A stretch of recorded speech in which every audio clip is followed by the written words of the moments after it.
Hi guys. Welcome to my podcast.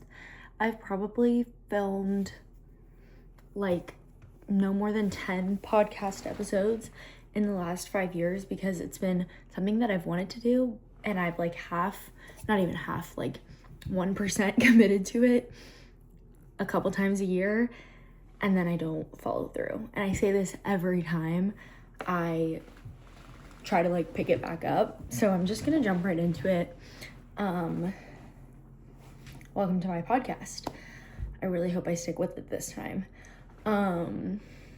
Today's episode is going to be about love, even though Valentine's Day already passed. But again, the issue with me putting off my podcast is that I'd never recorded the Valentine's episode before Valentine's Day.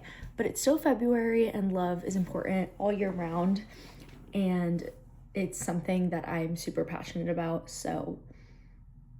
And I needed to like have a topic to record, and that is what I feel most inspired about right now. I'm actually in the middle of this book right now. I'm about like a quarter of the way through, I would say. And so I'm sure after I finish it, I will have even more to discuss on the topic, but I wanted to still record this episode. I'm sure by next year I'll have all the learnings of this book to talk about. But from what I have read in this book so far is a really great definition for love. So I'm gonna find it and read that just to give us a starting point, because I think that that's obviously the most important thing, is defining our terms before we begin. And I think love is something that kind of struggle to define. We all like pretend we know what it means, and we all like assume everyone has the same understanding of it. But I think that's not true a lot of the time. So the definition that this book goes off of, it comes from M. Scott Peck's classic self-help book, The Road Less Traveled, published in 1978, and it defines love as the will to extend oneself for the purpose of nurturing one's own or another's spiritual growth. Explaining further, he continues, love is as love does. Love is an act of will, namely both an intention and an action. Will also implies choice. We do not have to love, we choose to love. And I think that's really interesting. And then kind of a little bit later, something else that I thought was really important for this definition is that to truly love, we must learn to mix various ingredients: care, affection, recognition, respect, commitment, and trust, as well as honest and open communication. And I think that that's a really great starting point.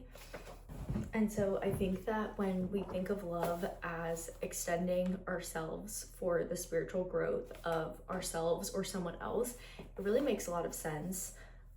At least that definition really resonated well with me. So it's kind of what I'm going to go off of.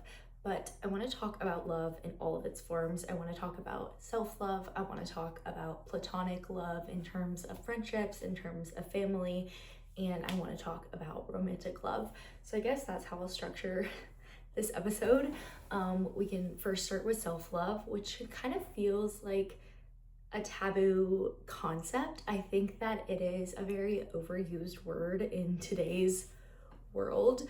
And people can often, it's overused in like a lot of ways. It's overused because I think people can throw it around flippantly, like it's something easy, it's something surface level, and I'm even guilty of that, like just in everyday language. But then I also think it's a little tough because it's kind of can be used synonymously with like self-indulgence or like selfishness, which I don't believe in terms of like what self-love is. I think some helpful context here is that I am a Catholic Christian, and that's how I operate my life and like the guiding principles of my life. And like, I think though that like in religion, sometimes like the word self-love is an automatic like red flag, because you're not supposed to be selfish, you're supposed to be selfless and all of that. And then on the other hand, in like anti-religious or like more secular circles, self-love is like the biggest green flag, and you almost like are encouraged to be selfish. And I think I lie not in either of these camps, because I think that self-love is important, but I don't think that self-love is selfishness. I think that a really great metaphor is like you can't pour from an empty cup. And I also, though, don't think that self-love is easy. I don't think it's like self-indulgence and giving yourself everything that you want all the time. I think that it is like, we going back to our definition, it's like going out of your way to do something for the spiritual growth of yourself, which oftentimes can actually be really difficult. So I think that self-love can look like things like making sure you get a good night's rest, or sometimes like saying no to something in order to have time for yourself because you know that that is going to fill up your cup. But it can also look like discipline, and it can look like, you know, moving your body when you feel lazy, and it can look like going to church every single week because you know that that betters your spiritual self, even when you don't want to, or it feels boring, or it's not what you want to do in the moment. I will say, like, as I'm talking about self-love, something that I'm hoping this book touches on, because something that I still really struggle with when it comes to love is, you know, kind of the idea of where's like the line of like betraying yourself when you're loving other people. Because again, in like today's culture and like more secular circles, it can feel a little bit more like self-focused in terms of like, obviously, like, don't let people take advantage of you, but like put yourself first. And like, if they don't give to people what they're not gonna give to you, and that sort of thing. And then like in the more religious circles, it can feel like, no, just like give, don't expect anything in return, don't care how people treat you in return, like just love, and love. And that's something that, like, I don't know where that line is of like, okay, when do you know, say, okay, I want to give and I want to love, but this person is taking advantage of me, or this person isn't giving that back, and it's like a waste of energy, or it's like really draining me, and it feels like it's betraying me and myself. So that is something that I am still personally struggling with, and something that I don't know the answer to, and that I would love to know the answer to. And I don't know if there is an answer to that, but that's something I'm still working through and kind of want to put in one bucket as we continue to talk through this. So those are kind of my notes on self-love, and then that little caveat kind of goes into platonic love, which is, aside from self-love, one of the forms of love that I have known the best in my life.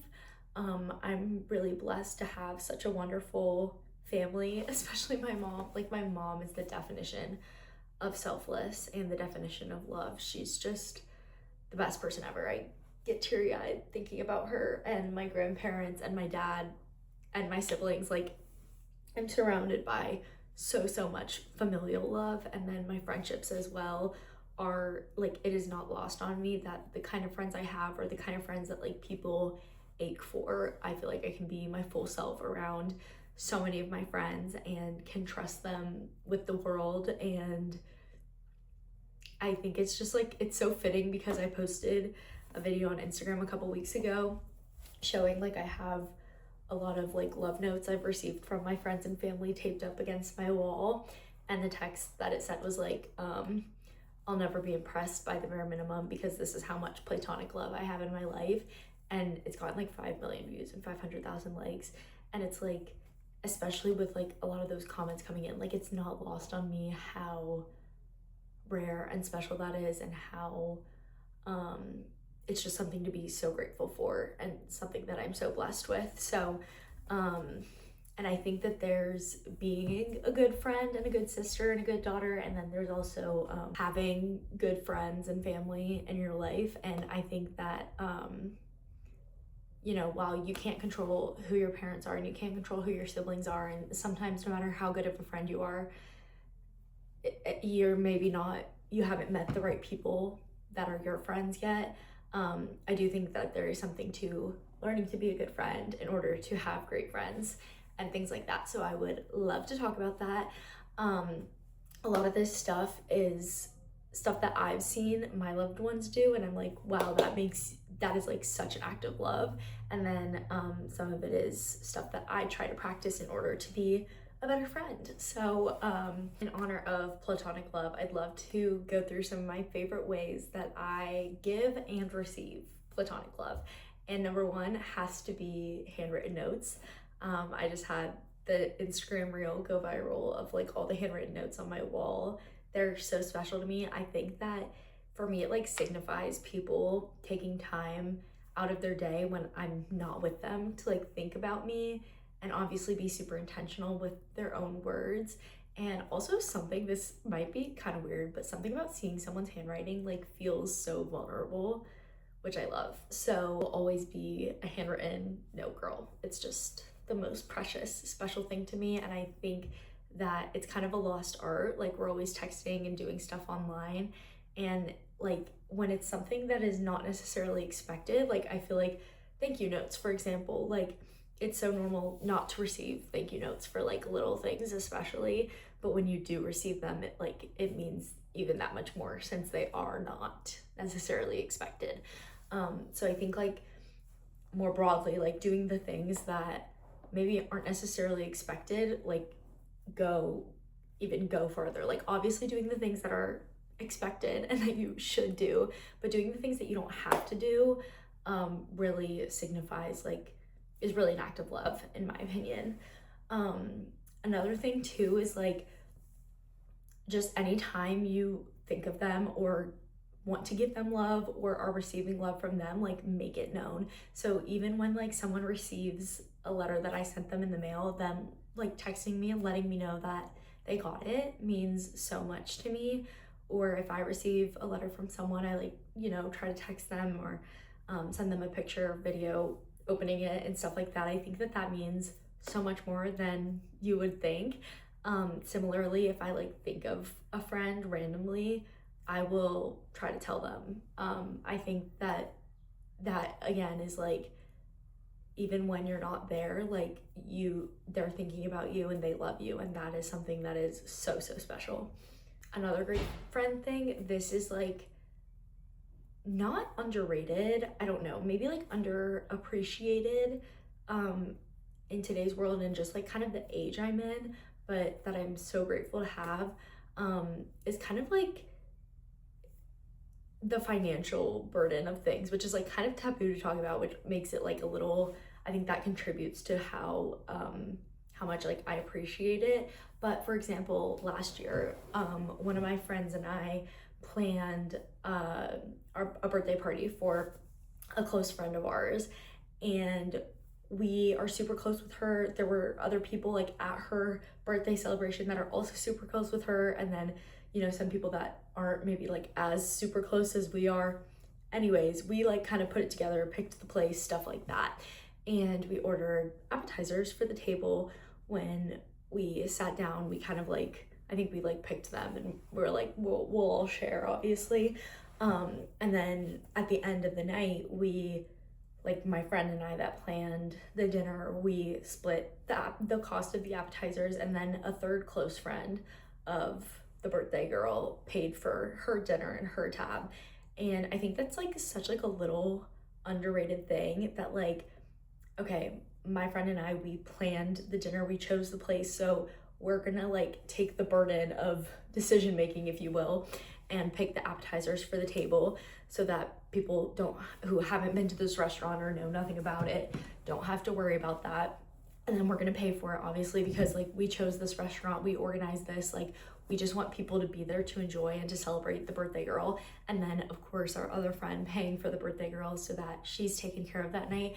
I think that like just those little acts of like, I don't even know if it's like manners or what, they're acts of love is like really, in my opinion, what they are, so that you can like, you know, birthday girl doesn't have to worry about anything. She doesn't have to worry that everyone is like enjoying the food picked for the table. Like she doesn't have to make that decision. People at the table don't have to be like, I don't know. People at the table don't have to worry about paying for it. Like they're just there to enjoy and celebrate. And we're like taking on that burden, if you will, because it's not a burden, but like it is. And I think that is another thing, is like just those like little things that, you know, are like not expected. Like if I go to a birthday dinner, I'm totally happy to split what comes for the table, no matter how close I am with the birthday girl. But for like the closest friends to like take care of that, I think is like unexpected, but makes it like extra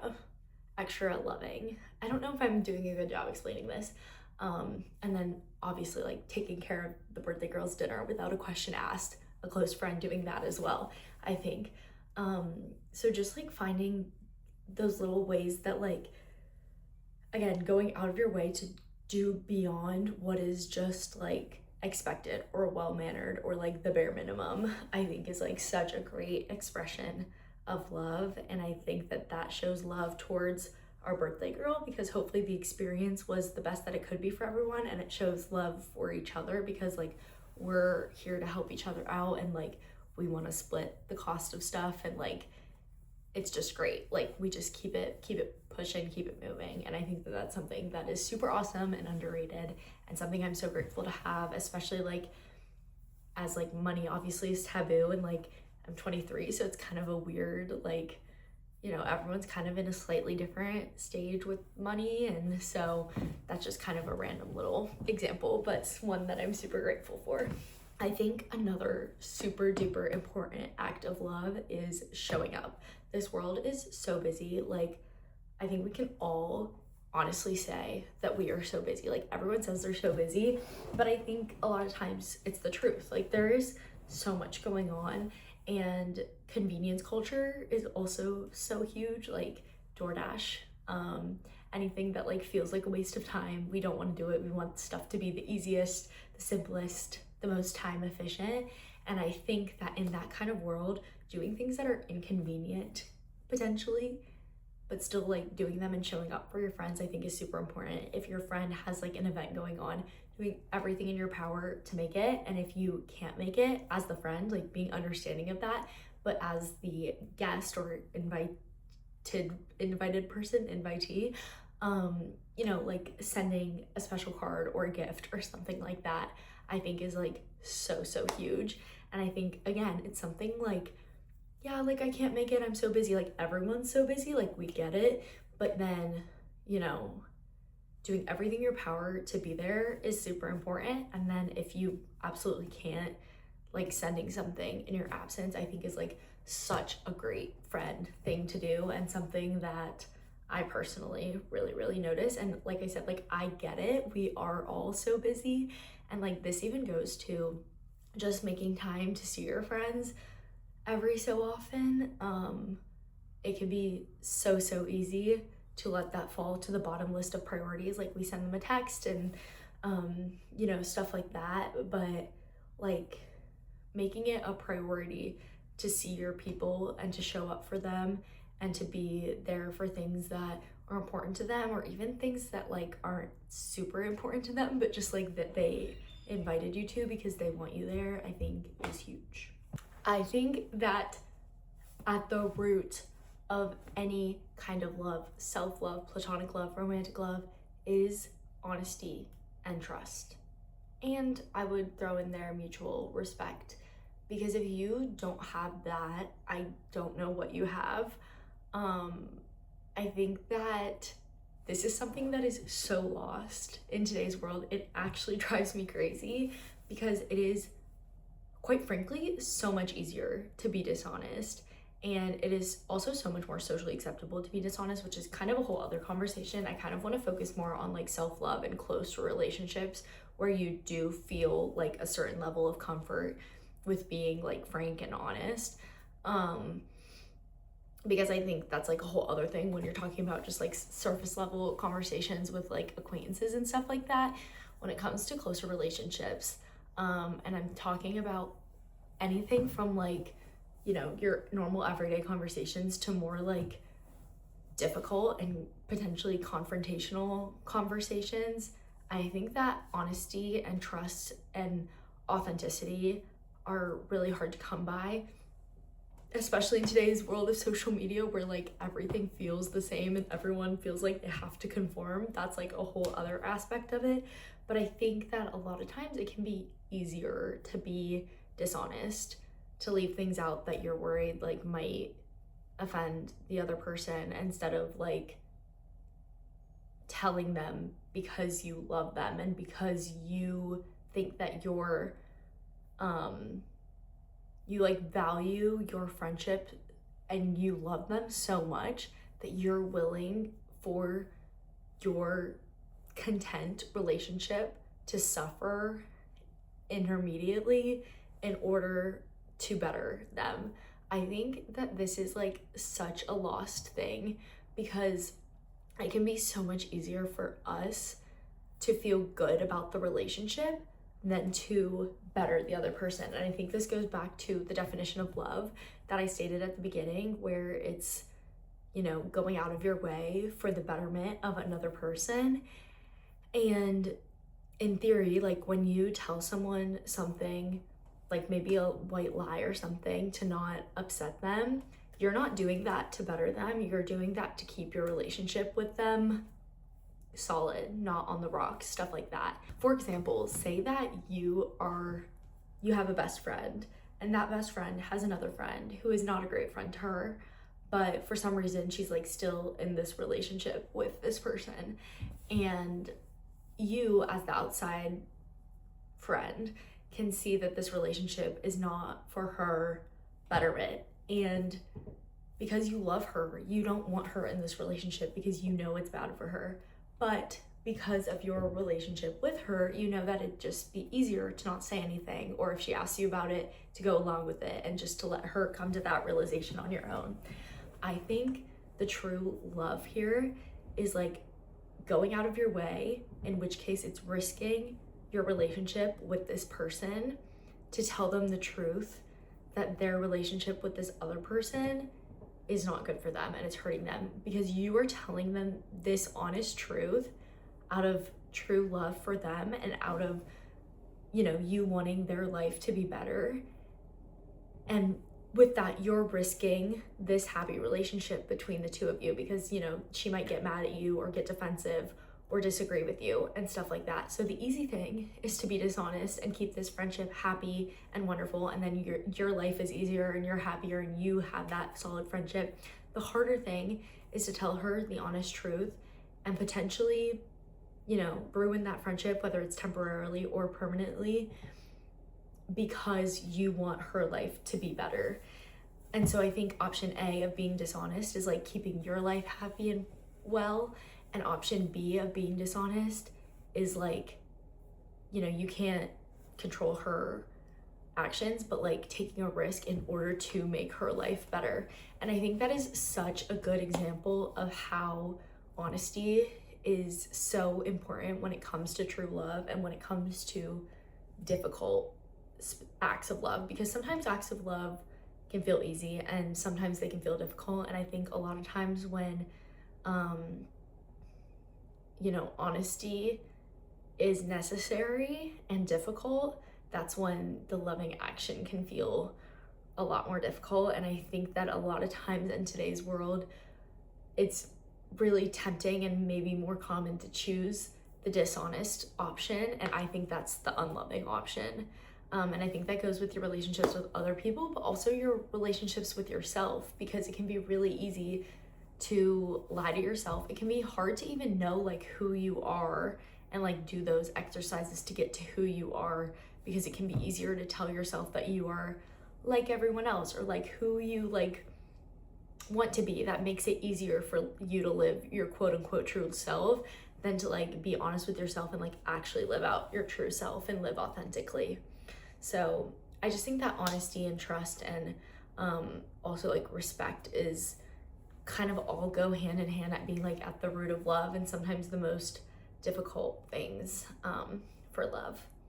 Finally, let's talk about romantic love. It is something that I don't have much experience with, which feels like embarrassing to admit, and we could like go on a whole episode about this, but kind of what I wanted to talk about for a couple seconds right here is, not being okay with like not having romantic love, but like still wanting it and that being okay. I think that my whole life I kind of thought that wanting and prioritizing romantic love is like a weak thing. And over the past couple years, I would say like honestly the past 2 years, I've realized that that's something that is important to me and that's not a bad thing. So that's kind of like a truth or like a belief, I guess, that I've been unlearning, that, you know, wanting romantic love and wanting to prioritize it makes you weak. Because for a lot of my life, I've honestly been quite proud of the fact that it's not the center of my life and it's not a focus. And I think I took that to an extreme of like, I don't even need it. Like, I don't even care about it. I don't even, like, it is not even a thought in my brain. And so that's what I think, like, a lot of times there's these like camps of people who, like, camp A is like, I want a boyfriend so badly that will fix all my problems. I hate Valentine's Day when I'm single because I just feel so sad and depressed and there's no other form of love, blah, blah, blah. And then there's camp B where this is what I feel like I was maybe thinking I was in a couple years ago, where it's like, who needs a boyfriend? Who needs romantic love? Like, I am not male-centered. Boys don't even cross my mind, blah, blah, blah. And I think that something that I've realized, at least for me, is that I can have a full life and be so grateful for all the platonic love in my life and have really high standards and love my friends so much and know that that is such a deep experience of love and where I experience so much love and have so much love for myself and prioritize things like my goals, my career, my wellness, filling my life with really interesting and cool and fun things, but also knowing that I can have all these pieces of a puzzle and still want like this other piece to fit in, and that's romantic love. Like knowing that just because I have all this and it's amazing and wonderful and full, but this also would add to it and just like make it better. And it's okay to want that. And I think that that's something that like it literally feels like shameful and embarrassing for me to admit, and I don't know if that's an uncommon like experience. Like I think maybe the more common experience is like learning to decenter men, or at least that's like the more talked about experience. But I'm kind of learning that even though I'm not ever centering boys in my life, it is something that I think is like important to me. Like I do want to find a lifelong partner. I do want romantic love in my life that is probably just as deep and amazing and wonderful as the platonic love, but it's different. It is separate and different and amazing in its own right. Like I can be so grateful and happy for this and also want that because it's something that is a compliment. Like it just, again, it adds to it. And I can be my full self and love myself and know that I don't need a boy to validate that I'm wonderful and amazing, but also still want someone who is like my single person in my corner cheering me on, who chooses me and whom I choose. And not to go Swiftie on the very first episode of the podcast, but I think this was something like when Taylor got engaged, something that like really struck me when she got engaged to Travis at like the height of her career, when she kind of like felt hopeless. It like showed me that you can have both and you can want both, because like for me, my career and my personal ambitions and my personal life and my friendships and everything that is like just solely me is like so important to me. And having a life partner is something that is important to me and something that I want eventually as well. And I think that her having all these amazing career, personal life milestones and amazingness and like going full force and like literally being at the top of the top, and also prioritizing finding the perfect partner for her and getting married and not being ashamed of that too, was like really cool for me to see, because it showed me that it's okay. Because again, in today's world, it can be so easy to feel like you know, you have to be girl A who, you know, the most important thing in life is family, which it is, but like the most important thing in life is like getting married and finding your person. And, you know, don't even get caught up in the lies of the world that tells you a career is going to fulfill you, because all that matters is family. And then there's Camp B that's like, you don't need a man, you don't need family, that's not going to fulfill you, a career is going to fulfill you. And I think that she showed me that both of them can be important, and that's what I believe is true for myself.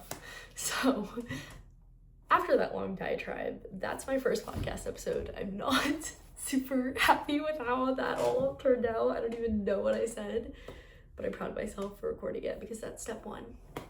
I'll see you hopefully in a week or two. All right, love you.